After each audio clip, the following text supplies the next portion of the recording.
Later this year, the world will await the results of a controversial operation. In the hope of living a normal life, Valery Spiridonov will be the first patient to have his head transplanted in a new body. Now that is interesting, but the question here is, are we transferring Valery's mind and soul by transferring his brain? Is the mind transferable in the first place? Does it reside in the brain, or is it a separate entity not confined in that physical existence? All such questions, and more intriguing ones, have puzzled philosophers for centuries now under what is known as the mind-body problem. The mind-body problem simply tries to answer the question of what is the relationship between the mind and the body, the mental real and the physical real? What is the means by which our thoughts, beliefs, pains and emotions are connected to our bodies, neurons and molecules? In response to such a dilemma, two main philosophical schools arose, dualism and physicalism. On one hand, dualists believe that the nature of the mind is non-physical, that its existence is not restricted to that of the physical body.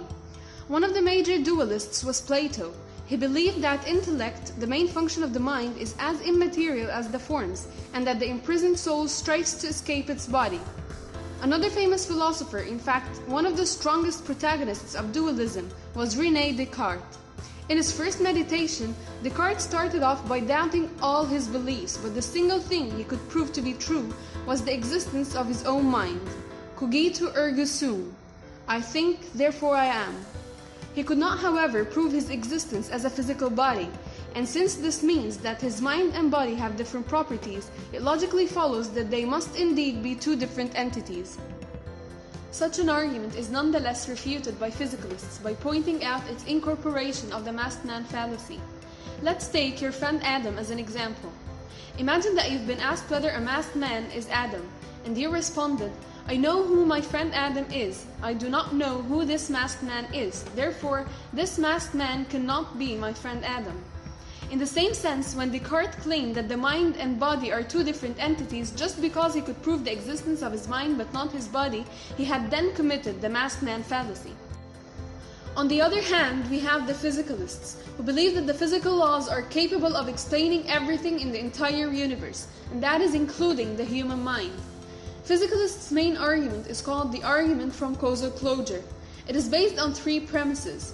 The first is the causal closure of physics, which holds that nothing immaterial can have any causal efficacy upon the material world. The second is that conscious mental events result in physical effects, like when you decide to push in the pool your friend who has been standing there shaking for over an hour. Your mental consciousness brought about the idea that caused the physical action to be carried out. The third is the exclusion principle, which states that if one event A causes another event C, then there cannot exist a third event B that causes C unless B supervenes on A. With these three premises, the argument from causal closure concludes that mental events supervene on physical ones, or that mental events are consequences of physical events. Thus, physicalism is true. But once again come the dualists. They refute by pointing out that physicalists have committed the hidden premise fallacy. They've begged the question by hiding a premise in their argument that is indistinguishable from their conclusion, and yet necessary for the argument to be sound.